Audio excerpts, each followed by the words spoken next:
to the container police station, and then after that they proceed to strangle them and then throw their bodies in the river. Can go to show you the length of impunity which is in the police force. Because I cannot call it a police service. Personally, I cannot. Because mimi, hata naonanga, I usually just pray God that I'll never have to go to a police station to deal with those, because the little experience I've had with them. There was another time I had called for an Uber. It was around 5 and I was in CBD. And that time it's usually rush hour, so hata kupata Uber ni shida. So I got this lady. So the lady, it's like she had a bad day. So you know, sometimes ladies, kuna point inafikanga they don't care. Like maybe something is stressing them, they don't care. So she went and parked to pick me. She parked in an unparking place. And then on top of that, she was on the cell phone. So the guy saw her, the cop saw her talking on the phone, and she has parked in an unparking zone, so no obstruction. So I found them. Apple, they are now, the lady doesn't, it's like she just gave him her driving license, and she was like, yeah, she gave him the license, and like she was so you can do what you want. So when I came, I found now the guy is inside the car. He has even he was even supposed to be manning traffic. Ameacha hiyo sasa, ameona this is a gold mine, akaingia kwa gari nyuma. So mimi nikaingia kwa gari. What is happening? This lady, she has nini, so she has to pay. Either she paid 2K or I write for her cash bond of 5K. Sasa nikaanza kushindwa. And by the way, that was the first job she had done that day. Alikuwa ametoka from school to take her child in school, and then it's like walikuwa wamekosana, they had disagreed with the headmistress or something. So she had just had a bad day, so she came when she's in a bad mood. So now I was like, boss, 5K nini, he's about to write it, by the way. Now I was so of like, kwanza, if this lady is arrested, I'll not even get another taxi. Do that, those hours getting a taxi in CBD is hell. So I tried to tell him, this lady, she's new in town, ajui, she doesn't know where knees are supposed to be parked or not. She has been working out of Nairobi, but her PSV, her license had that nini for PSV, whereby you're driving a public or something. So I saw this lady. It's like she's like Annie. She has reached the end. She doesn't care now. Whatever can happen, let it happen. So I told him, let me give you this. Let me give you something, and then utuache. So I went into my purse and I gave him 200. Nakwambia the look he gave. The guy was like, "What is this for?" The guy was like, "What is this? Unanibia 200. What is this for?" You know them, they usually expect minimum 2,000. And I knew, but I was like, now, the guy will have to debate with him hapo mpaka atuache. So, nikamwambia, but this is the money which I have. Do you want me to open for you my handbag? I don't have any other money. That's the money I have. Sina pesa ingine kabisa. And you know, and you can see what date is it. It's 19th. Where do you expect us to get 2K to give you? Then I argued with him there. He was like, you 200 yako, enda tu nunue maziwa, na that 200 of yours, just go and buy milk with it. You cannot give me your milk. I mean, you cannot give me 200 shillings. Here you're supposed to give 2,000 shillings. I told him, now 2,000 shillings will come from where? At this time, it's 19th of the month. So we need there, mpaka he finally gave up. Hata hiyo 200 aliniachia tu. It was like you are giving me 200, like what do you think I am? In fact aliniuliza, kama sasa nitakuwa nachukua 200 ni kazi gani nitakuwa nafanya? If I'll be taking 200, what work will I be doing? I told him, but that is what we have. Now what do you want us to do? Now it's 19th, we don't have money. So If you either cannot took drink, the you do 200. not need So when to, he you do not saw need I've to become overthink. combative is when You he can returned have to better her food her in the nini country that you are born. You should be her able to driving do license the there. small, small things you Akatoka. do and lead Ambia a madam, good. next time should you be careful what not.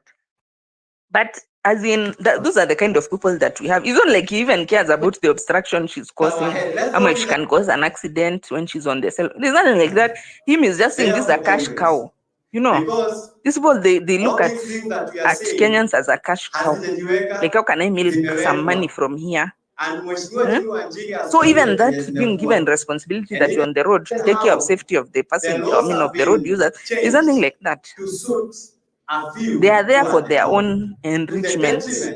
Of the majority of Because us everybody, who have been kwani sent we in from Kenya doesn't know villages, how these guys from operate. single mothers, That at the end of the day, you are supposed to from have families that collected are enough so rights so that you can be able to take to your OCS or your OCPD the cut for that day. And if you are not going to, if you are not, particularly these ones who have a motorbike, they have very high quotas to take to the OCS or OCPD. And if you are not going to bring that money, they are going to transfer you to a hardship area. I remember there was one time I was this side of like joining Valley Road. So I wanted to. I had thought about, because now if you want to enter that side, it would have been quite long. Then I was like, okay, let me see if there are any policemen. Then I can just go across. So, but then when I almost got to where the junction is, something just told me, just do a U-turn and just come back, don't cross. So I was looking around, I hadn't seen any police. You know, they normally hide themselves. So something just told me, you just do U-turn, you just go back, don't cross, don't do crossing across the Valley Road. So when I just did the U-turn like this, I saw a police in the motorbike, these traffic police who are on motorbikes. So he had just hidden himself somewhere, just waiting for me. He had already noted me that this one, she's going to cross. So when I got almost to there, I was like, I don't even have this money to start bribing this people. Let me do a U-turn. Should have seen the look on his face. Like, it's like I've committed murder. Like, Yani, you have removed money out of my hands. He was so annoyed and pissed off. So those are the kind of people that we are dealing with. Whereby they want you to do the wrong thing so that at least they can make money. And if you are not, if you decide otherwise and you don't do the wrong thing, now they even hate you. They're angry with you. Like this was not going to be 2,000, which could have been in his pocket, and you've done the right thing. So when I tell you, when I hear do reforms, which reforms? Can you reform somebody who is taking his firearm and giving it on hire to a gang or to a gangster? That this evening take the gun and then you make sure that in the morning you have to bring it with this amount of money, and if you use any bullet, you also pay for it. Those are the kind of people that you're having, to the extent that even you're even scared to deal with them, because they even worse. And that's why some people even will say that I even prefer dealing with thugs. At least a thug can take your money and leave you with your life, but these people, as soon as you're dealing with them, they'll just finish you. So bad. The situation in Kenya, these people, they are not, they've gotten to a point where they have seen they're above the law. But by the way, what else do you expect? If I told you as a policeman, you enter into Kiganjo, you are paying 300K. Then when you check, you need to recoup your money. Here's your OCS, he wants his cut. The OCPD also needs his cut. Do you expect such a person? And then you can see the hardship environment which they live in and how much they are paid. Paltry. Thank you. So much, Malia Davis, for that, and also your insights into this traffic behavior that we always experience in the streets. I see Western Shilaho is here. How are you doing, Western? I'm okay, Pepita. How are you doing? I am well. Kupambana na flu kidogo. Yeah, some lemon and ginger would sort you out in due course. Thank you. Peter, the police in Kenya, the violence that they exhibit is a symptom. It's not the root cause. It's a symptom. Uh, have you noticed how the political elite are quick to cry when they deny one another security? They are quick to cry, oh, my security has been withdrawn, oh, my life is in danger. You've noticed that? Because they are the purveyors of violence. And when they are not surrounded by mean-looking, gun-toting police officers, they immediately realize that they're at risk. Yeah, because you are engaged in a whole lot of illegal activities, a whole lot of it. You know, the President William RUTO, he can afford to walk along the streets of New York without worrying about his security. Even Museveni can do that. Talk of any African leader, they won't worry about their security. They will walk along the streets of London or New York, name it. But they will not do that in their capital cities. They won't do it. They won't dare do it. And when they appear, they have got a retinue of heavily armed security personnel, the army, the police, others are in civilian. So the violence the police exhibit in Kenya is indicative of the fact that the state is violent. That's what it is. If there's one thing that didn't happen, was a demobilization of state violence as it was during colonial times. Because the colonial state, that's what it thrived on.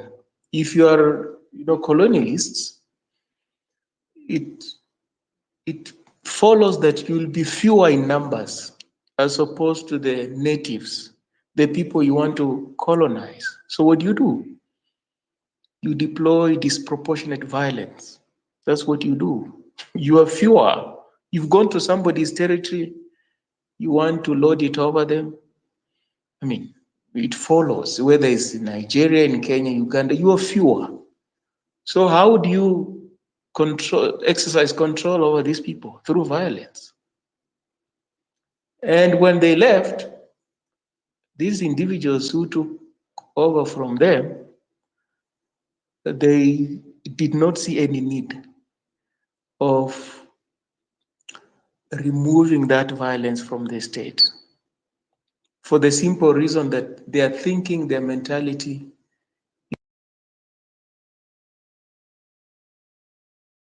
is. Hence, the police act with impunity in Uganda, in Kenya, in Nigeria, in Mozambique, all over the place. In Tanzania, it's the same thing. You do not have whites running things. You have got black people, but these black people, in terms of mindset, in terms of control, in terms of violence, they're not any different from the settlers, from the colonialists. The only country that, if you read, that has tried to curb this kind of violence is South Africa. And they're drawing heavily from their history of violence.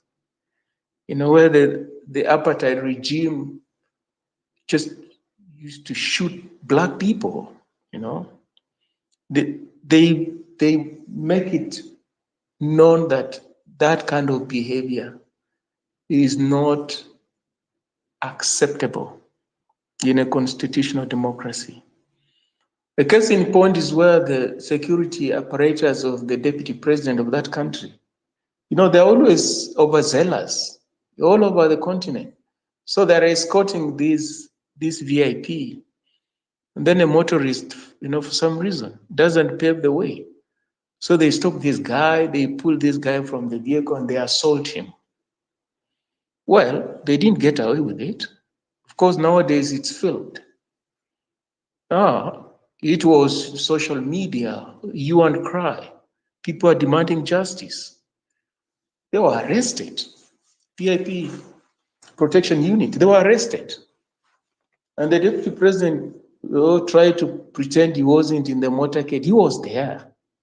You know, he was also taken to task. Why he would sit in his vehicle while the security apparatus are assaulting somebody?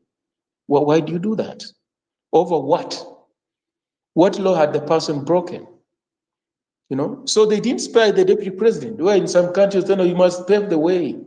You know, security arrangement. No, you can't assault people under the guise of protecting some VIP character. So it's a country where the police, when they break the law, they are arraigned in court and they're charged. And when they are convicted, they are sentenced. They are sentenced. But in Kenya, you carry a gun as a police officer, you've got power. You've got power. Do you know in some jurisdictions, if you're a police and you shoot someone in the back, that's evidence that your life was not at risk. Your life was not at risk. Why did you shoot that person? That's murder. And you'll be tried for murder. You will be tried for murder. So in those countries, the police think before they pull the trigger, think before they act, because they could easily end up in jail. They are not above the law. Bearing firearms does not give them a license to kill with abandon, to terrorize people, to act like a militia. But in Kenya, they've done that all along. Why? Because until and unless the state is overhauled, until and unless the mindset that the political elite, post-colonial in Kenya, is thriving on changes, the police will continue acting like a militia. It doesn't matter whether you come up with IPOA, whether you change from the police commissioner to inspector general of police, whether you come up with all sorts of, you know, bodies and what have you. It's a symptom. It's not the root cause of the problem. The symptom of a decayed state.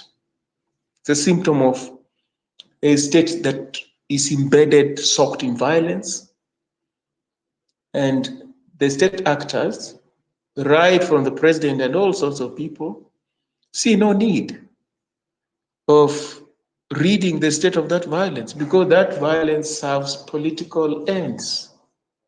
It serves political ends. If you are a cabinet minister, or you're a president, or you're some senior government official, and you don't subject yourself to the law, so what do you need? You need violence to protect yourself.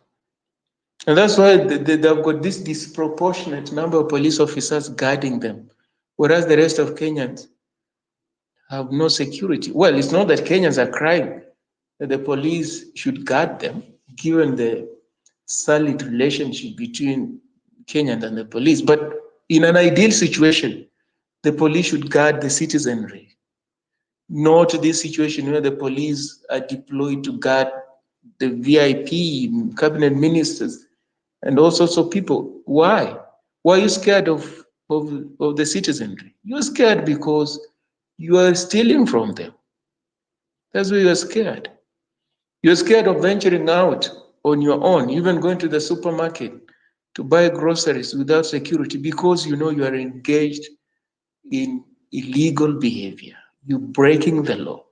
So you cannot be so sure when you venture out. But if you are a president, you are a minister, you are living within your means, you don't steal anybody's property, why would you not venture into the streets? Why wouldn't you? Why would you ride a bicycle the way leaders in the West do? You ride a bicycle to work and a bicycle back home, or you board a train, you commute from work to your home. You don't have, some long cavalcade of vehicles, with sirens. You go get into a train, you go home, you go to your house. Yeah, because it is the character, the architecture of the state in Kenya and across Africa. And therefore, the irony is that the very, very people who are invested in this violence are expected to get rid of it. It's not going to happen. They will not do it. The day being part of the state will be service to the nation, service to the people of Kenya, service to the people of Uganda or Nigeria or South Africa. That's the day this violence will stop. But as long as being part of this state translates into enormous wealth, enormous interests, suddenly you're a business person when no one knows really what business you do other than transferring euphemistically state resources into your pockets. Suddenly you're a business person. What business do you do? What business? Bidding for tenders or just awarding yourself tenders, courtesy of, manipulating government systems. That doesn't mean you're a business person. But they do those things. And then the courts also, they're supposed to rein in these people. They're not going to do it because the police in Kenya are supposed to carry out investigations. They're supposed to carry out investigations as it should be in any functioning jurisdiction. It is the police who carry out investigations and adduce that evidence in a court of law and convict a suspect. Now, do you expect the police to conduct investigations against a cabinet minister, a permanent secretary, a member of parliament, the president? It's not going to happen. Take the case of the US. Last time when Donald Trump was asked the previous election, not this one, whether he would let go of power in case he lost. Well, he was ambiguous. But I can put it to you, the Secret Service was least concerned about his answers as to whether he would vacate the Oval Office or not. I can put it to you, had he tried to stay in the Oval Office or engage in some monkey business, they would have frog-marched him out of that office. They would have. Because they're loyal to the country. They're not loyal to him. The Secret Service protects him to the extent that he's occupying the office of the President of the United States of America. Once elections have been conducted, you've lost elections, it is the same people will be the first to frog-march you. Can you put that in Nigeria or Kenya or South Sudan? The Presidential Protection Unit, would it frog-march the president out of office if he lost election? They'll be the first to shoot people who are protesting along the streets over stolen elections. So that is the difference between our polities and those other so-called advanced democracies. Those who follow current affairs, Emmanuel Macron, the French president, in 2021, while he was on a Meet the People tour, somebody just slapped him in the face. Yeah, what did they do? They just arrested the guy, took him to court, tried him, then sentenced him to 4 months. Can you take that from France and put it in any African country? You slap a president or a prime minister, what will happen? It's not only you. Many other people around the area would lose their lives. They would lose their lives. They said, no, we will take you to court. We'll try you. And he said, no, it was out of impulse. No, but the prosecutor said, no, this was deliberate. But look at the sentence. Well, in Kenya, You will not even find yourself in court. You'll be dead meat. Dead meat. Violence. It's called violence. So in that society, Emmanuel Macron is not above the law. The same way you would assault any ordinary citizen, that's how the law takes it. Any ordinary citizen, that's an assault. It's not any more grievous because it's the president or a cabinet minister. No, it's not. It's just an assault. They would assault anybody, irrespective of their station in life. So when we talk about a progressive constitution, we're better than, I don't know, Burundi, we're better than South Sudan, we're better than this country. You hear those things a lot. It's not really true. It is not true. The constitution to really, tell whether a constitution is really robust and it can withstand the whims and caprices of the political elite, you cite those kind of cases. It's everybody's under the law. No one is above. That you insulted the president, that's not a grievous crime compared to if you insulted somebody else. No, it's just the same. And if the president does not, take up the matter, the police will not come for you.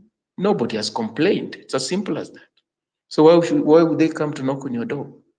Why would they come to kidnap you? No one would do it. If the president has not complained, well, you'll walk. That's what it means. That everybody, regardless of their station in life, is under the law. But here, there's a hierarchy. The police will swing into action depending on, the station of the person who has been offended or who is missing. Those kind of things, they stop you. Those kind of roadblocks that the previous speaker was talking about. It's also about the make of the car you're driving. If you drive this sleek car, they don't stop you because they don't know who it is. It could be a cabinet minister, it could be a big shot, so they don't dare. You're waved, you go, and that could be a thug. You see, so they're classist in that sense. Classist, the way they interpret the law, the way they apply this law and order kind of approach in itself is discriminatory. Yeah, it is.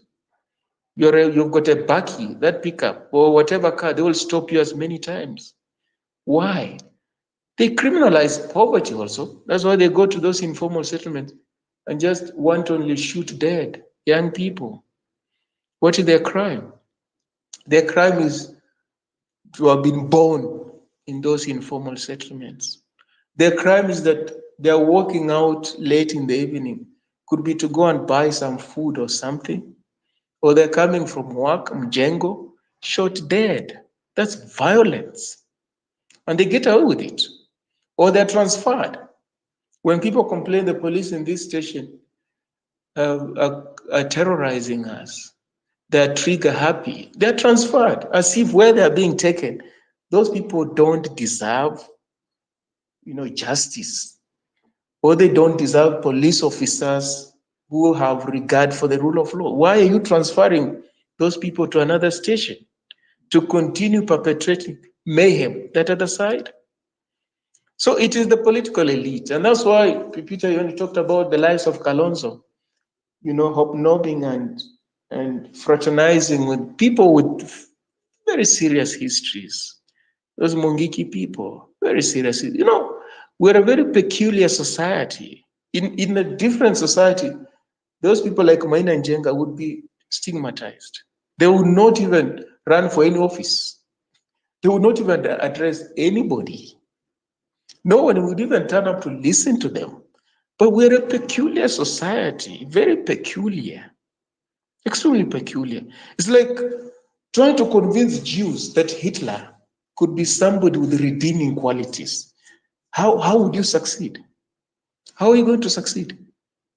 That somehow he had some redeeming qualities. There's some side to his persona that the world has refused to see. How are you going to succeed? How will you succeed? But in Kenya, it's like, you can be redeemed, irrespective of your history, irrespective of the crimes you've committed against the people of Kenya, whether you've stolen money, whether you've been head of some militia, whether you've been a warlord and you're ever inciting people, you can be redeemed. And it's your victims who are on the forefront in redeeming you. So in that sense, we're a peculiar society, aren't we? We are very peculiar. So that the political elite, in a sense, betray what is normative within the Kenyan society. Because if it wasn't normative, I can put it to you, they would be ashamed. Shame will take center stage in the sense that you're doing things that the society does not approve. How dare you? And that's why in other societies like Japan, if you dare do certain things that no one does, you just take your life. You take your life. Because you've done something so egregious that no one can contemplate how you came about to do something like that. So what do? You process yourself permanently out of that society. But in Kenya, you've stolen money and people will be asking you, when are you running for governor? When are you running for member of parliament? When are you running? When are you running for, I don't know, president? Those kind of things. And then you get elected, you continue behaving the way you know best, and the same people start complaining. Oh my, nothing is working. Oh my, money is being stolen. Oh my, there's no medicine in hospital. Like, what do you expect? What do you expect? Because until a society draws the red line, that beyond this is the line, irreducible minimums. We can't go beyond this. We can't sink beyond this. If you are running for public office or you're occupying public office, you can't go beyond this, irreducible minimums. We sink below this, we become barbarians. We sink below this, we become worse than beasts. No sense of morality, no sense of values, no sense of ethics. We can't afford that. And anybody who would want to drag us into that hell hole, that dark hole, we will stigmatize you. We're going to process you out. We will ban you from occupying public office. We can't do that as a society. We can't do that. We get divided over things that would be crystal clear in other societies. Crystal clear that you have fallen afoul of what the collective aspirations are all about. And therefore, to serve as an example, you will be punished. Now we say, no, just forgive. Well, you can forgive, but that doesn't preclude you from punishing the person. Because what you do by letting people get away with murder, egregious behavior, violence, is that it becomes normative. That every other person can do it and say, no, but the other person did it. Nothing was done. They were never punished. Why would you want to punish me?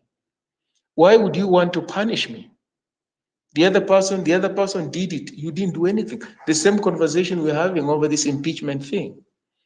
That everybody else is engaged in tribal politics, they're not punished. Everybody else is inciting Kenyans along ethnic fault lines, they're not punished. Everybody else is stealing money, referring to these government people, they're not punished. You don't go to jail.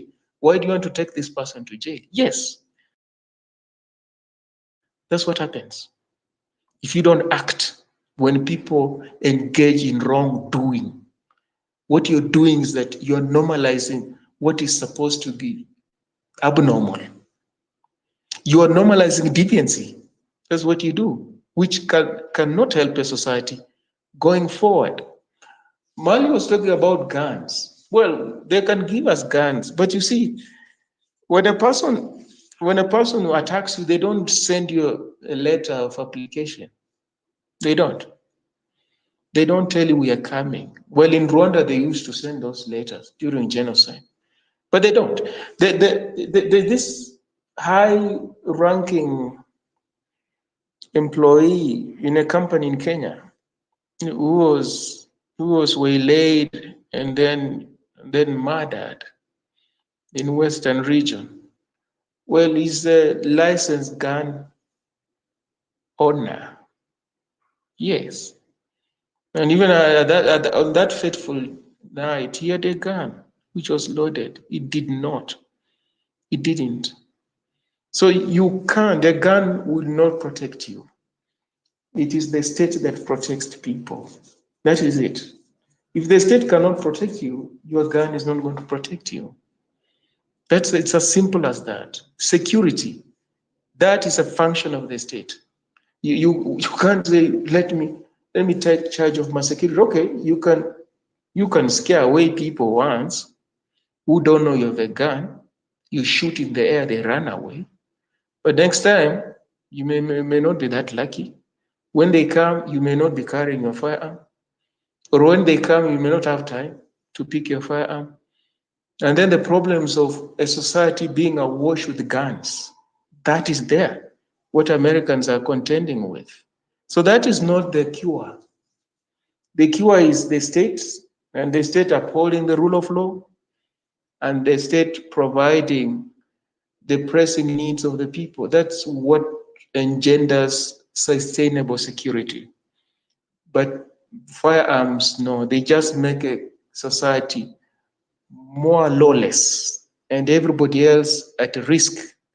You're just at risk because there are guns all over the place. You could differ with somebody in a drinking den, and that turns deadly because everybody has got a gun. You don't know. It's very, very risky. No matter how frustrated we are, we should never advocate that guns be easily available in a society, especially when there's massive poverty, massive inequalities. There you have got a tinderbox on your hands. It's not. We must insist that the state takes its responsibilities and functions seriously. Otherwise, we cannot, as I keep saying, outrun a dysfunctional state. You can't exit a dysfunctional state and live normally. You would be exiting into a jungle. And in that jungle, might is right. If you're powerful, well, you may exist for some time, but even in that jungle, you find there's somebody else more powerful than you. So you may just live for quite a while. After that, somebody who's more powerful than you, like in the ocean, will turn you into some prey of sorts. So this state here, we cannot relent when we insist that they first and foremost submit to the rule of law. And that's what's going to percolate all over the place. But even as I talk about the rule of law, there's something that we also need to be cautious about in Kenya. There's something called the tyranny of the law. The tyranny of the law. And it's playing itself out in these impeachment proceedings. You know,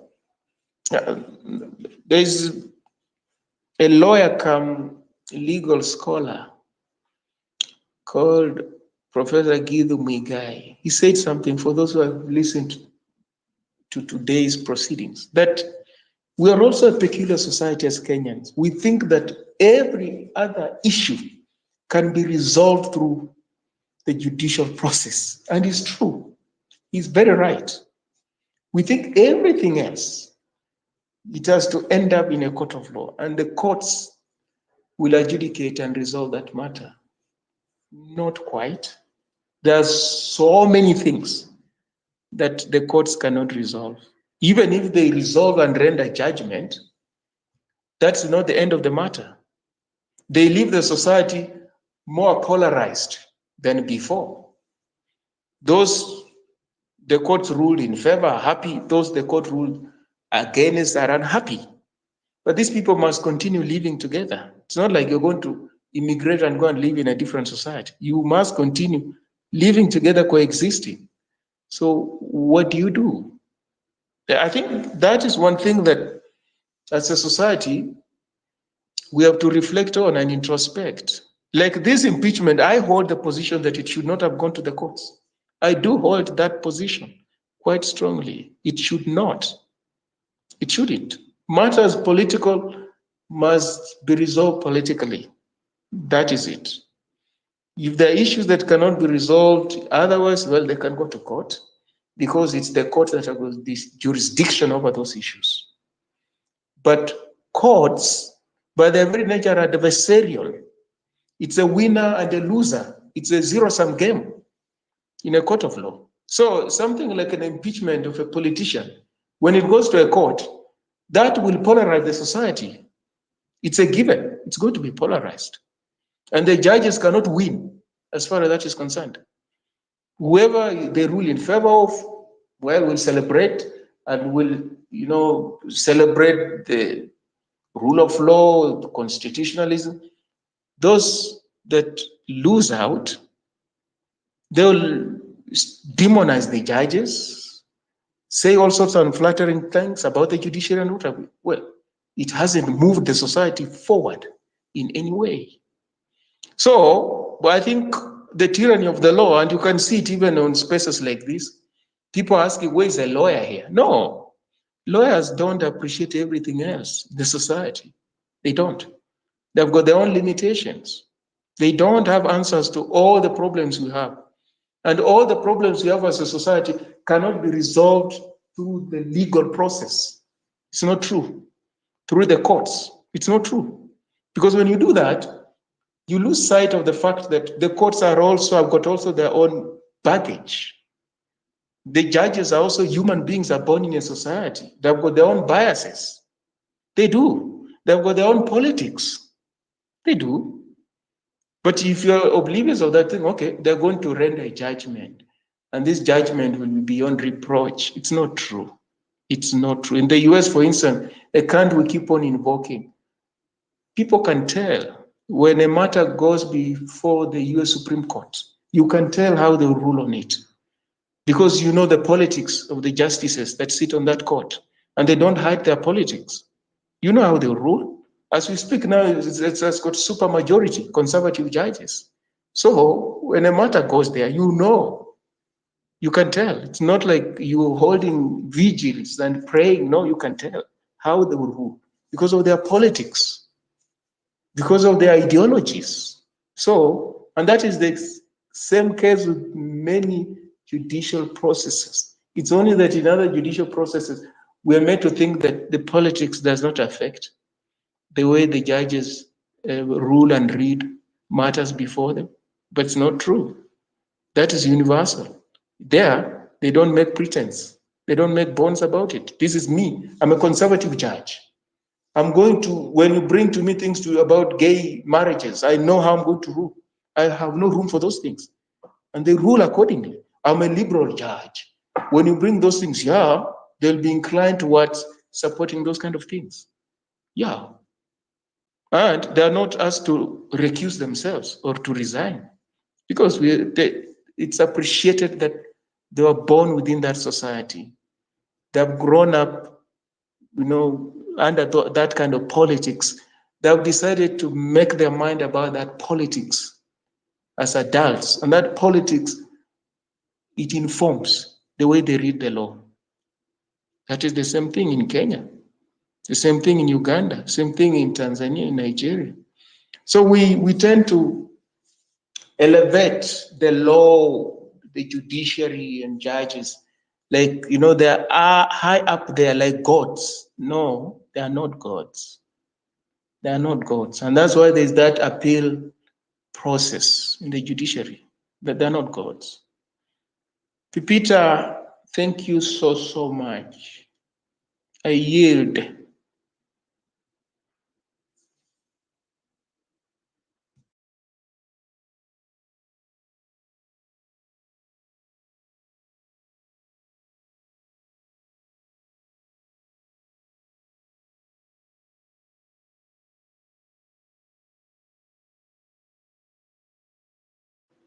Peter, are you there? He has fallen asleep. Okay, it's fine. Well, Malia, you can go on. I think he's going to catch up when he wakes up. Okay. So, There's something very interesting that has happened since was it June 25th? Every single day when I was on the road, I would come across these sirens which are for Waheshimiwa. And then after that incident, after whatever happened, it's very interesting. Today in the evening when I was coming home, I had a siren. So I was like, these Waheshimiwas, they have gone back to putting for us sirens. Then I realized it was an ambulance. So I was like, so what happened to all these Waheshimiwas nowadays? Because it used to be every single time I'm on the road, there's some Waheshimiwa who has some chasers, and he's like, they've put the siren, and they're just coming to disrupt traffic. Nowadays, there isn't. Since that time, I have never experienced that. So I'm really wondering what happened. So my point is that things change through the power of the people, by the way. It may not look like it, but I'm telling you, as a road user, I have never seen a situation whereby there's no sirens. There is totally no sirens. The only time when you hear a siren, it's an ambulance. Back before that time, it was every single, like in the morning, when you're going to work, you'll come across somebody who is telling people to get off the road. When in the evening, it was so it's something which has changed, and it's reminding me about George Floyd. In the US, a white person could kill a white cop could kill a black person. Like, there are so many times when that happened because of the labeling of the blacks, that these are drug addicts, these are drug dealers, these are gun runners, and the like. But after George Floyd, I'm actually trying to really think of a case I've had of a white policeman who has shot a black man. I can't. Since then, I followed that thing in real time as it was happening. After George Floyd was killed, and then the video trended. And the same day, the people came out on the streets. People have, by the way, when you hear the sovereign power belongs to the people, it's actually true. Because the video was recorded by just a citizen, showing how the guy knelt on his neck. The cop knelt on George Floyd's neck. Yes, he was on drugs. Yes, he gave out a fake check or fake money. But that doesn't translate to him now deserving to be killed. So when it trended, I was following it in real time. When it trended, immediately guys went on the streets. Immediately. But then the power of Mandamano is very real. Everyone went on the streets, and it was so crazy, like how things escalated so fast. And in the evening, I think it was about 10 o'clock, because as soon as the video went viral, now people started coming into the streets from all over. But now, I think it was Minneapolis, people went around 10 o'clock at night. After going on the streets, they went and surrounded the police station, the precinct where that the white man who killed George Floyd came from. And they burnt down the police station. In fact, I really looked at that thing in admiration. I was like, how advanced is this democracy? You can actually go and burn down a police station as the people, and nothing happens. Like, nobody was killed, nobody was harmed. The few police who are still in the precinct, they were led out through a back door. And then the protesters came in, they completely burnt down the precinct, the police station. And the next day they were back on this, and nobody was killed. And then now when they started looting, is when Trump said that when the looting starts, the shooting starts. But even when he brought in the home guard, there was nothing. There was no killings. And the people who killed, I remember there was a case of one of the protesters somewhere. I can't remember where it was, but he had a confrontation with one of the business owners, the white business owners. And the guy shot. What happened was he came out, they hadn't closed their business. They were still continuing with their business, and the protesters were on the street. So when they're on the street, when they were still on the streets, the guy came out of his shop. It was a bar. He came out of his bar and came on the streets and told those guys, like, you have to be orderly and whatnot. So when he was going back to his shop, one of the Black Lives Matters protesters jumped on his back, kind of like attacking him, but he wasn't armed. So the guy asked, the white guy asked the black guy, can you get off my back? And he removed his gun and he shot that black guy, and the guy died. And then there was a case, and the white guy was sentenced for 25 years for killing that Black Lives Matter. As much as he's the one who attacked, he's the one who jumped on his back. And he even asked him, just get off me, and he didn't. But he removed his gun and shot him. And he was convicted 25 years. So basically, I think that George Floyd case showed, because you see, before that, American policemen, white American policemen, were kind of having the same scenario that we have in Kenya, whereby it's like, so long as you're caught up in something, they are allowed to kill you. And there were so many cases that came, and you just kill, or you find sometimes, like there was a case for Stand Your Ground, whereby a black teenager was running in a white neighborhood, and a guy and whether there were some of his pals or something, they followed him with a car and they shot him.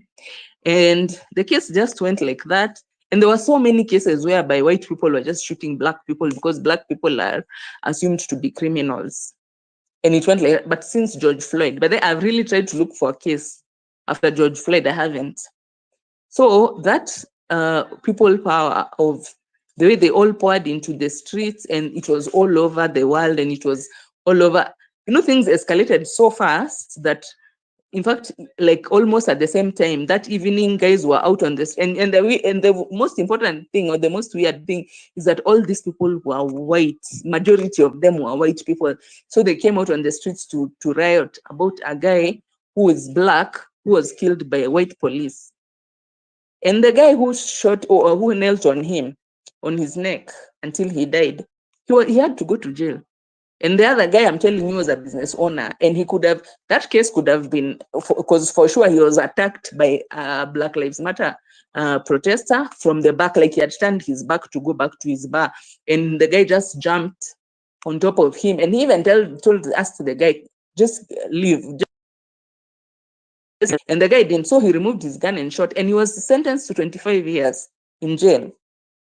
So I know it may not look very good, but we are making progress slowly, but we are getting there, because I can tell you that thing of Wamekataa. Is it cold medicine? Wow. Thank you, Malia. Weekend is a cold medicine. Wow. Nimepitia shida. Thank you so much, Malia, Western, and Sesmo for holding it down. I see Mugala here. Mugala, hi.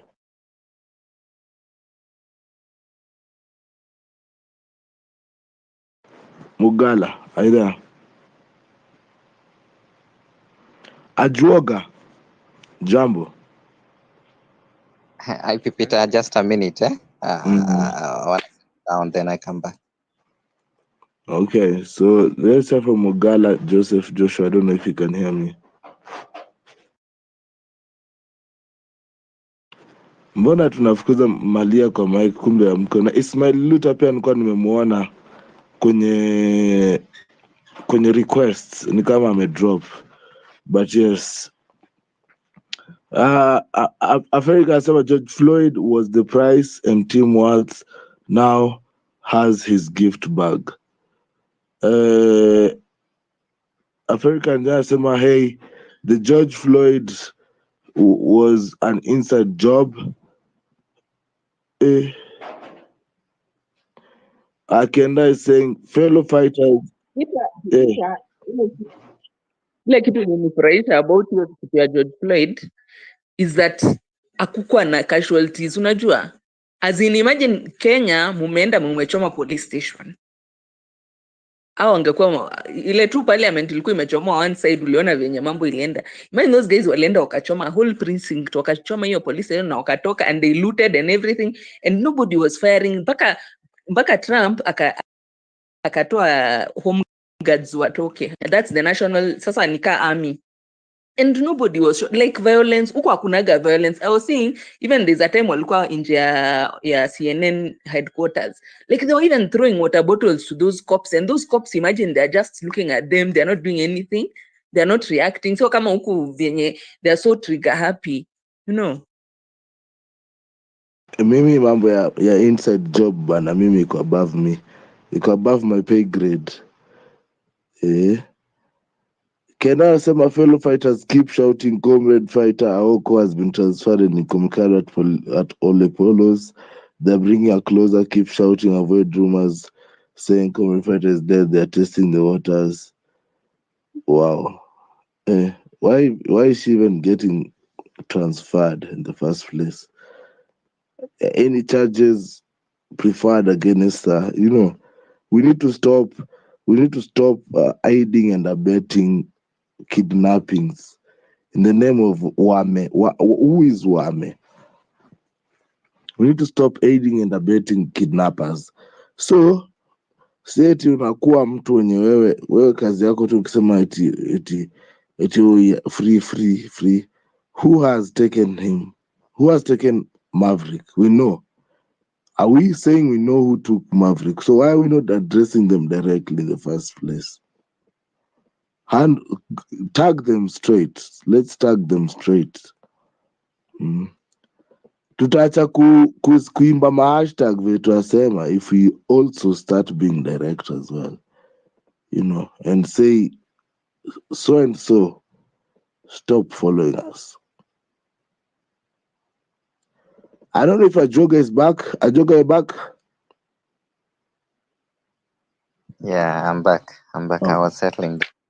Okay, talk to us.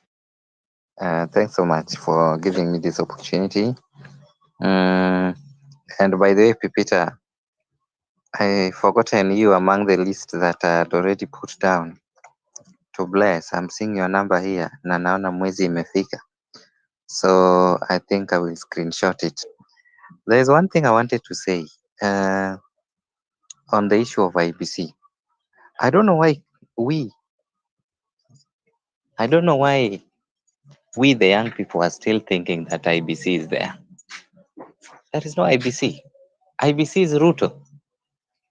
I don't know why some of us are still thinking that IEBC will exist and the ICT infrastructure will work for IEBC in 2027. It won't work. IEBC in is RUTO and RUTO is IEBC. You know, in our generation and where we have reached, it doesn't take us too long to know that things are done in a manner that is evil and hidden. You saw the issue of Adani. If it was not for Amenya and a few people, who would have known? That means there is more than what meets the eye. There is more than meets the eye. IEBC has not been formed. The deputy president to be was actually approved by the same IEBC. So who is IEBC in this case? It is true. And let me tell you one thing. I don't know if some of us understand the kind of a person we are dealing with. And this is one of the things we should be able to know. And yesterday I was in several spaces and I kept on saying, if there is any time for Kenyans to come mad and become ruthless, this is not Uhuru Kenyatta. This is not Mwai Kibaki. We are dealing with someone who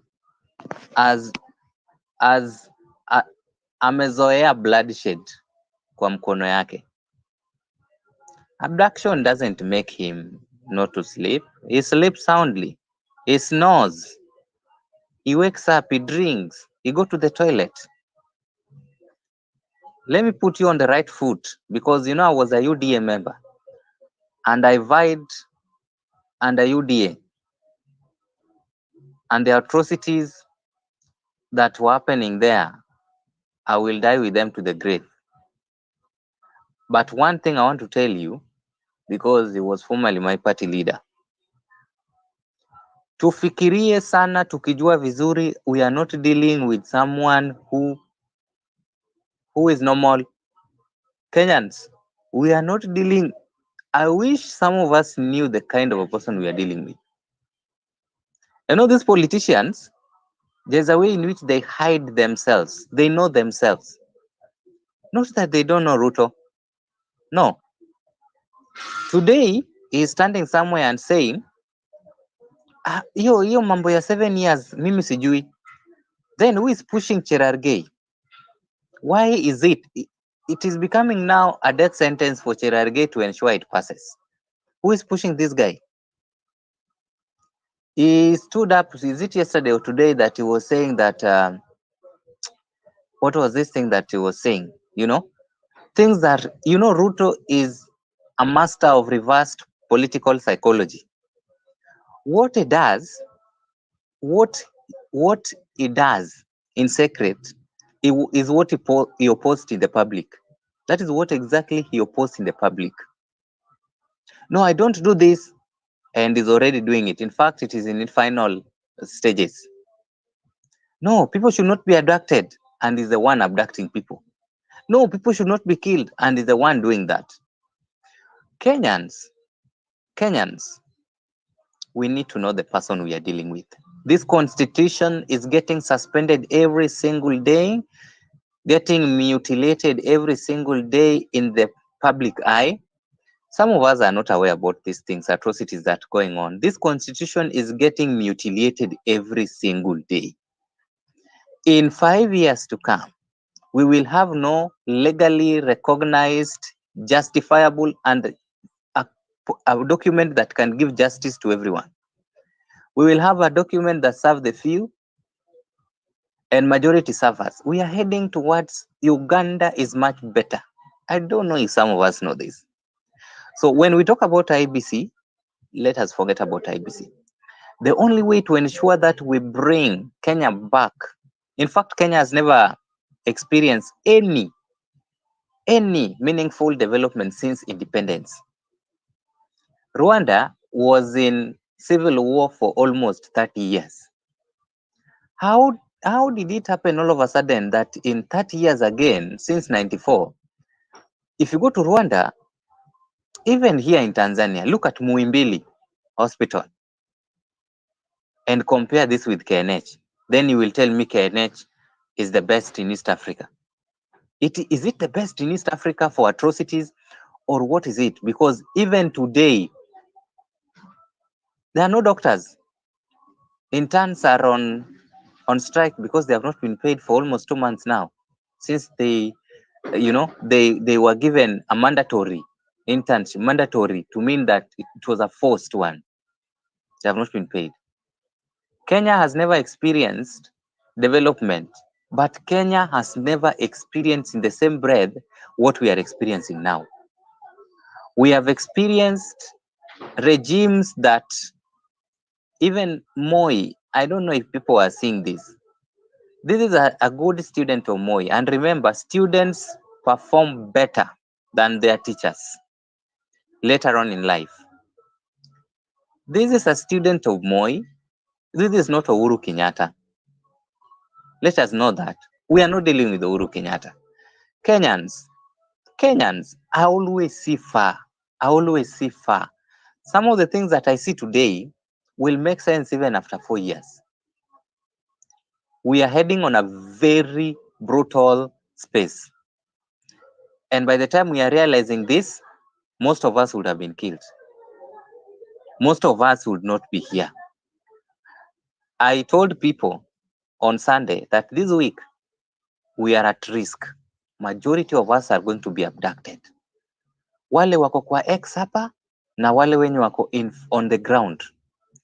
we are at risk of losing our sovereignty, losing our space for our jurisdiction to exercise our democratic rights, basic democratic rights like talking like this. It will come to an end sometime there. Like picketing, it is now coming to an end because what he has decided is that everyone who is opposing him has to ensure that is this a debt or is rotting in jail. That is why we are heading to. I don't know if Kenyans are seeing this. How can Aoko not be in where is she? And people are getting abducted. Today, Lavin was abducted. People are getting abducted left, right, and center. People are getting killed left, right, and center by people who are not known, people who are in mask. So let's forget about rights. We don't have a right as a country now. And I've always said this, before RUTO suspends this constitution, let us suspend it ourselves first. Please, let's go back to a referendum if possible, or let us just start a new chapter of life in Kenya. How do we do that? You are a member of parliament. Remember, atrocities being meted on us. The reason why Akina Pipita are risking their life to host such kind of spaces is because you are a member of parliament. I'm talking to you as a Kenyan. You are a member of parliament has refused to talk about, to listen to you. That is why we are hosting this. You are a member of parliament has refused to talk about the ills that is affecting you directly at the constituency level and at the national level. Your member of parliament has decided to sleep with a regime that is killing Kenyans intellectually, denying Kenyans the right to picket, and torturing and killing them physically, killing Kenyans emotionally, and even denying Kenyans the right to basic things like foods. Your MP has made it so difficult for you to get a job. Your MPs has made it so difficult for you to get an ID, to get a passport, and even to start a business. You are MP. Why? Everything that RUTO does or any other president do revolves around members of parliament. Do you know that? Do we know that? The problem, I've always insisted this, and this one I will sing and sing along. Mpaka ifike mahali. By the time we will come to notice we are doomed, Kimeturamba, our MPs have been used to suspend this constitution, it will be late. But it is good, I'm telling you now. Create a very hostile environment for your MP. Huko kwetu, tulichoma nyumba ya MP, tukachoma ofisi. Hajawahi onekana Bondo mpaka sahi tukiongea na wewe. Can you create a properly executed plan to ensure that your MPs are not seen there? Because anyway, what are they helping you with? What is Amason Jeff Akingi helping Kilifi with? Now is that the Speaker of the National Assembly of the Senate. What is Wetangula helping Maragoli with, or Bungoma with? Now that this issue of, oh, thanks so much, I saw a woman who should be a mother, who should know the challenges facing her constituents, standing somewhere in Turkana and saying that, hey, thank you so much, Rais. Umetupatia hii kiti, hatujawahi patiwa hii kiti. Na ile kitu utakuwa unasema tutafuata. What kind of incorrigible mediocrity is that? And these are the things we need to bring sensitivity to our midst, even as we are fighting along. It is not a time for, this is a very bad time for us as a country. It is worse that we are living alive, and we are seeing our generations, that child Pipita that you have given birth to, that 1-year-old child that you have there, will have a very, very difficult life. Look at what is happening in Uganda. Look at what is happening in Uganda. Uganda currently, if you do medicine, it doesn't look like you're a doctor. You know, you are like any other normal healthcare worker. We are losing our values pole pole. And in no meantime, honestly, Uganda will be better. We'll be escaping to Uganda to go and sell chai huko. How can a whole human being grown enough with all the organs stand in the midst of people who are suffering and faces looking like they have not eaten for the last 3 weeks, saying that thank you for giving us this position for this region? Who is earning the salary? Are you mad? If you are not really concerned, then I think we are not sensitive. There is a way in which we now philosophically reason things out at this generation and know what is good for Kenyans and what needs to be done now. That is why forget about tribalistic politics where your leaders call out. After being given positions, they stand somewhere with their balls hanging and they start saying that there have been an opportunity has given to a whole tribe. That what kind of mediocrity and incompetence is that? Let us reason out and let us make this the problem we have in our country, and we are forgetting this, is our members of parliament. That is where the problem lies. Because I can tell you for free, today, if that National Assembly is closed, which business we run in this country? Which business will RUTO do in this country? Our problem originates from that house on the hill, the National Assembly. If it is closed today, if we have to ensure that these people don't go home, they stay here in Nairobi, they are not going to that parliament. Tuone kitakuwaje. We need to be ruthless. I don't know if someone is understanding what I'm saying. But the times ahead of us is quite a cruel time. RUTO is going to eliminate one by one. One by one. Believe me, I was telling people like a joke. I had a very little intelligence that jacked on this week. Amko safe. And we are seeing people are getting abducted. I'm telling you the same thing. In the next 4 years, let us wake up, and the people we should push to the wall and ensure that even if it is closing the National Assembly, it gets closed. Na tuweke kifuli ni these members of parliament. They are the problems. I don't know if people know that our problems are lying with us. Our problem, RUTO is not a problem. It's a big elephant doing atrocities because it's getting support from your member of parliament.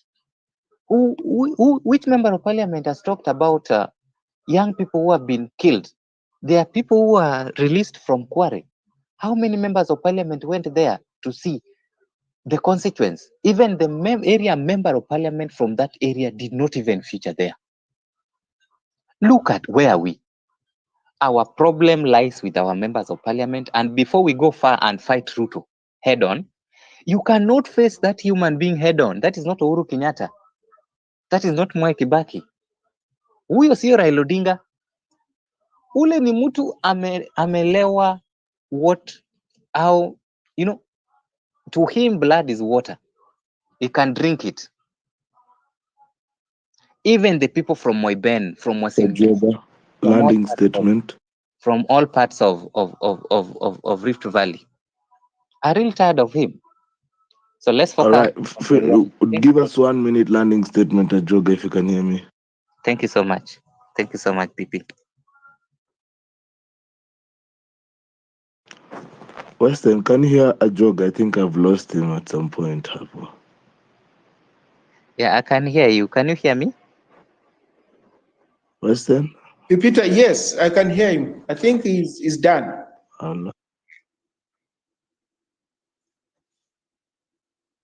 Can you hear me, Western? Yes, I can hear you. I think it's Ajoga whose mic has muted. Ajoga, I was telling you to 1 minute to land so that we can go back to 1 minute submission from Western, and that's as more as we call it a night. Thank you so much for keeping me company. I know I've been quiet. I didn't melala. The cold is taking me, but you have to keep the message alive no matter what. Thank you so much for supporting Upper View Home Run with PP. If you like what I'm doing, there's a tip jar line 0721948229 to support. Yeah, Ajogo nashtuka nini. So long as it's 4 to 9 p.m., home run with people will happen. Shout out to Nonini na kuona hapa hivi ndani. Ajoga. Yes, I was done actually. My frustrations have been expressed here to all Kenyans. I don't know if you can hear me. And I'm just trying to enlighten. I'm actually trying to enlighten the young generations like myself, where we are, who we should be able to attack at this point, and where we are heading to. Our big problem is RUTO. But our main cause of the problems that we face here are the people we live with, which are members of parliament. And my proposal is, and this will continue to go on, it is a campaign I've set for free. Ensure your member of parliament does not see eye to eye in the village. There is nothing they are doing. We need to close that house, August house, watu warudi kwa election. Thank you so much, PP. Thank you so much for that. Western Sheila, give us final words as we call it a night here, and then I'll maybe hear from Architect as well. Western. Thank you, Pepita. One, tyranny thrives on acquiescence. Since recorded history, you cannot be a successful tyrant, autocrat, dictator, if the people around you, the people you want to lord over you, do not agree with that style of doing things. So it's entirely up to us. If we accept that we are helpless, there's nothing we can do. If we accept that we can thrive on sycophancy, as opposed to asking the hard questions, as opposed to relentlessly holding these state actors to account, that is what tyranny requires to take root. So you can do whatever you want to do as an autocrat, as a dictator, but you cannot succeed until the people psychologically accept that kind of politics. Secondly, Adioga, I'm not so sure whether the crux of the problem lies with the members of parliament, because I'll give this to you to think about it. Which theory best explains the situation we find ourselves in?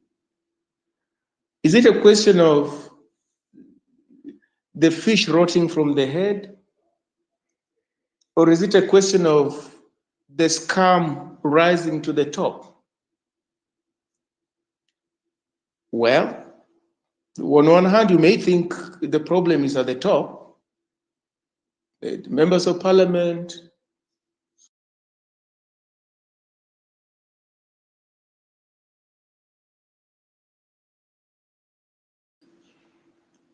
or someone will tell you, no, elections that we hold every other 5 years do not give us any qualitatively different individuals. So the inference is that it is the society that is problematic. It's problematic. It doesn't matter what election you hold tomorrow or the day after.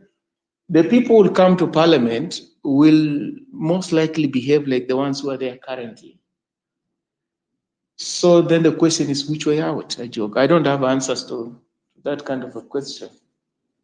But I can tell you, since the beginning, we've had competitive parliamentary elections, very competitive, even during the one-party state. Very many members of parliament would lose elections. But those who replace them would just end up being as sycophantic as the ones who are voted out. Joga, the other thing is, William Ruto is different from those other people you're mentioning who came before him, because he has read the society. He has read the society, and I keep on saying, one, he appreciates one fact, that if you've got money in Kenya, you're likely to buy more people than non-living things. You're likely to buy more people than if you were to go to a market to buy livestock or something. He's realized that very few of us will stand our ground and say, no, you may carry so much money, but you're not going to buy my soul. He has realized that. That's why he has got his way in Parliament and in many other areas where you expect people to hold him to account. And therefore, he's capitalizing on our frayed moral fabric. He's taking advantage of that you can be elected to Parliament and completely ignore your people. You do your own things, you start selling them short. Today you are speaking for this party, tomorrow you're speaking for the other party. You couldn't care less. That is capitalizing on that. You can go to Parliament and make a lot of noise, but once he comes to you and tells you, you know what, I can appoint you to the cabinet, suddenly you change, you start praising him. That kind of behavior is not peculiar to those members of Parliament, Ajoka. That behavior is fairly widespread within the society. It's fairly widespread, and he's taking advantage of that. So that's what's giving him an edge, that is capitalizing on weaknesses in his society. So which way out? Well, it's problematic because when you're a leader, you can do so much in changing a people's way of doing things and their behavior and how they think. But if you're a leader who can take advantage of their psyche, then you are not invested in changing that kind of mentality because it's working for you. It makes you entrench yourself in power. It makes you make so much money. So he's not interested in changing this kind of psyche. It's working for him.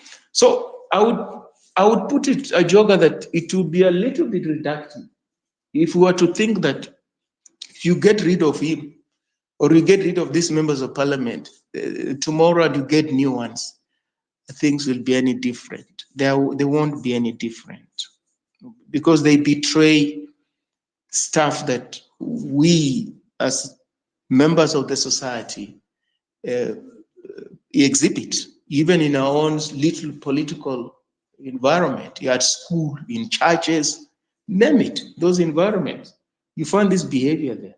So at the macro level, state level, because he's holding the levers of power and disproportionately he has got access to more resources than many other people around him, then he can always leverage that to his advantage. And unless we figure that out, as you put it, to successfully countermand him, it's an uphill task.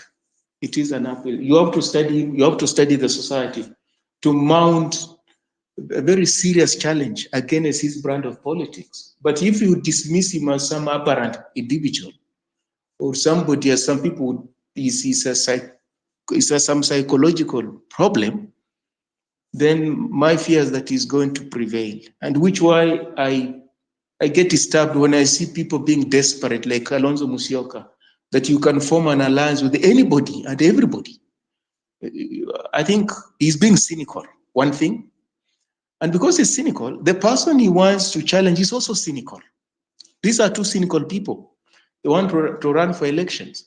Now, you don't have to be a magician or a prophet. The one who is cynical and is holding state power will prevail against the one who is cynical and who is outside of the state. It's as simple as that.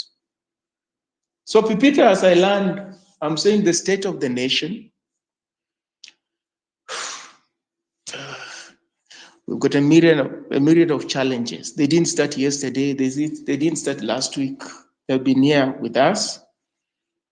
I hazard to say that even the formation of IEBC is not going to help us because IEBC, for it to function, for it to organize credible elections, the people who are supporting the IEBC, and that is the state, who are giving it money, who are helping it procure those gadgets and what have you, requisite for holding credible elections, must first and foremost submit to the rule of law and the constitution. That act of accepting election result is an act of submitting to the rule of law. So you can't tell me, as we put it here, suspension of the constitution, as Ajoga puts it. If I suspend the constitution before elections, then I tell you I'm supporting an electoral body to organize elections. To what extent do you believe that I'm going to let those elections be organized within the ambit of the rule of law and the constitution? It will be stretching credulity. It can't happen. So that ritual about election is an act of constitutionalism. And when there's evidence that I have no regard for the law, for the rule of law, and then you expect me to render support to IEBC to organize credible elections, it doesn't square out. It doesn't square out. Pipita, as I learned yesterday, a Senegalese shared with me. I didn't know that. He told me even in Senegal, people think Senegal is a democracy. It's not. In the sense that he says youth who constitute between the ages of 18 and 25 or something like that. Well, according to the country's demography, they are like 11% of the population. But when you go to the voters' roll, they are only 1%. They are not there. Why? Because the state ensures that they don't get onto the voters' roll. That's rigging. It's rigging. That the people are likely to vote against the state, against the incumbent. So what do? You lock them out of the voters' register and ensure that they don't get the opportunity to vote. Well, here we're talking about IDs and stuff like that in Kenya.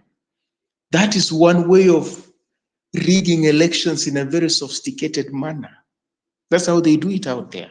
You don't wait for the voting day and then you stuff ballot boxes or you start tampering with the figures in polling stations or in the portal. No, you don't do that. You just lock out a particular constituency which you think could pose a threat. So when we say, hey, young people are waiting for RUTO in 2027, he's listening. He's listening.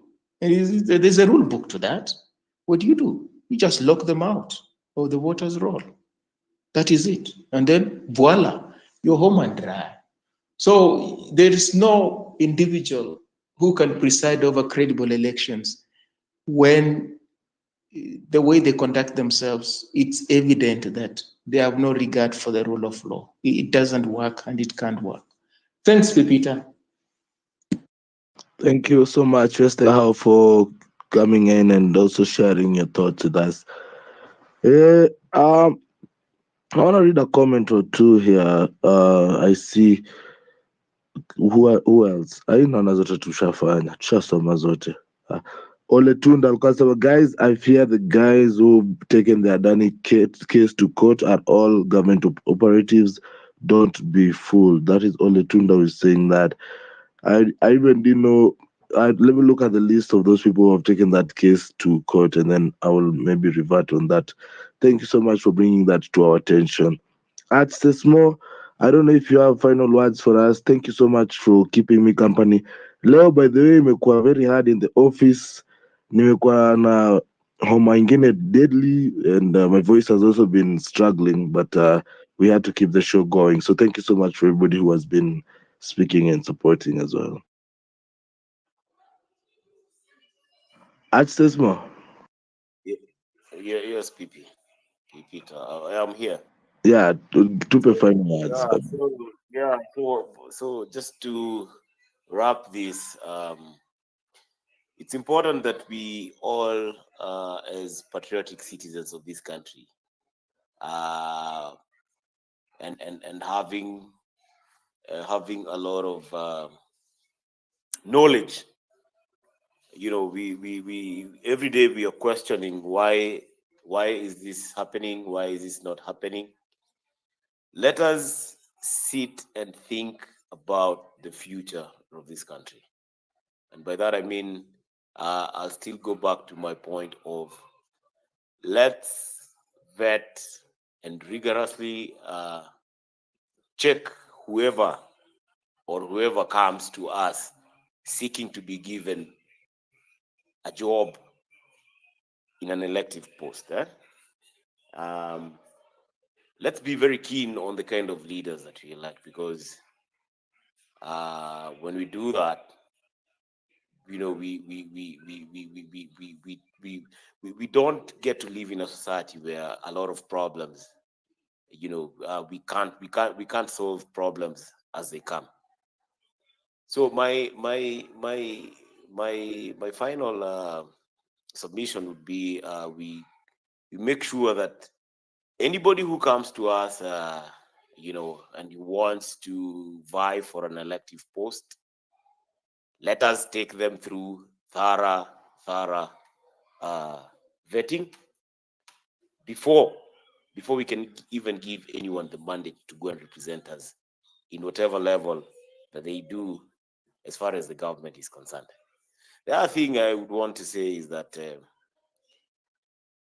we've created, or rather the society has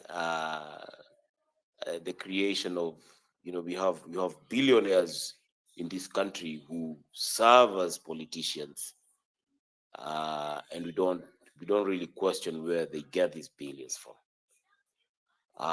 We have so many billionaires here with no product or a service that they do dispense to the majority of the people. If you look at what is happening in the United States, or we have all these billionaires, but we always trace some product behind their businesses that have actually made them billionaires. But when you come to Africa, so we are having billionaires around here. The same do act as politicians, but there is no tangible, or rather, we cannot trail exactly what they've been doing in their life to make or warrant them to have those billions. So, and these are very few individuals. So we need to really scrutinize and think about the kind of people we elect into the offices, because at the end of the day, 5 years to me is a long time, and 5 years means so many days. 5 years can be for the better or for the worse. The choice still remains with us to decide on exactly who can actually lead us. I was surprised the other day. I was talking to a friend who happens to live in the United States, in Seattle, and he was telling me he walks into the hospitals there, and he normally goes and finds that they're Kenyans leading those institutions, and they're actually working there on merit, and they're performing their duties really well. So we are quite a learned population, but the kind of leadership that we have at the end of the day really now makes the difference. So if we elect, or rather if you put people who are not of integrity, then of course the same we would expect. It's what we call the giggle. It's garbage in, garbage out. And I don't think we really want to keep on making the same mistakes. So let's keep pushing the narrative. Let's keep exerting pressure where it's required, and let's pray for our country. Of course, we appreciate the forum also, as we are able to share ideas and exchange our thoughts on this space. So I wish to drop PP. I've also been with you since we started the show at I think around 4 o'clock. So wishing each and every one of us a very good night or a very good day wherever you are. Of course, we look forward to more other shows, and I really appreciate the opportunity. Thank you, PP. Thank you, Accessmo, for keeping me company throughout the show, of course. And of course, everybody else who found time to tune in to Home Run PP from when we started up until now, when we are calling it a night. Thank you so much for the company. And your input, it is not gone unnoticed. And of course, everybody who has found their time to tune into the show, those who have found time to tip the show, of course, it's always a great honor as well to get from you. So thank you so much. Sijui kama kuna mtu nafungia nje, but if I'm not locking anyone out, I'm going to call it a night here. And of course, always request microphone na locked account nikupatie mic. Wacha tu tuseme ukweli. Yes, we need to see what you are about bana. Nikapata wewe ni mtu unakuja unaanza kupedal vitu zingine za kiajabu hapa hivi. Anyway, thank you and keep praying for me bana. Kesho ni at least nirudi kama sauti iko better, and of course of those drugs. Have a great night and have a great day ahead. Good night and God bless you guys. Bye. And also don't forget to view the video that I have put up with Willie Oeba and Silways. There are poets that visited my studio. Of course, I'm trying to build my studio. You guys have been working with me through the tip jar, ndo tunachukua hiyo kidogo ndo tunaweka kwenye decorations na nini mpaka kwenye tumefika hapo sahi. And you can look at the progress even on the YouTube channel that is on my pinned tweet and also on this pinned tweet right now. Actually, take this moment to click on that link. Kama uja click on your link. Before we leave, just click on that link on YouTube and check out what these guys are doing. Their story pale kwa matatu, how Kenyans have accepted them, and of course, keep on supporting. Unajua, na by the way, hamkuniambia kuimport wasanii ni expensive kushinda kuimport warembo jamani.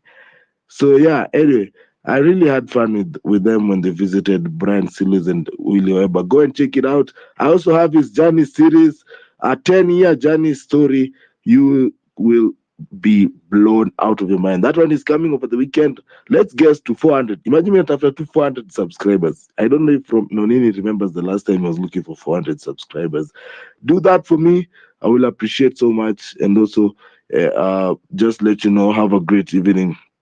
And I will see you tomorrow for Trending Topic Wednesdays. Mpaka majaliwa, Mungu abariki, usiku mwema, bye.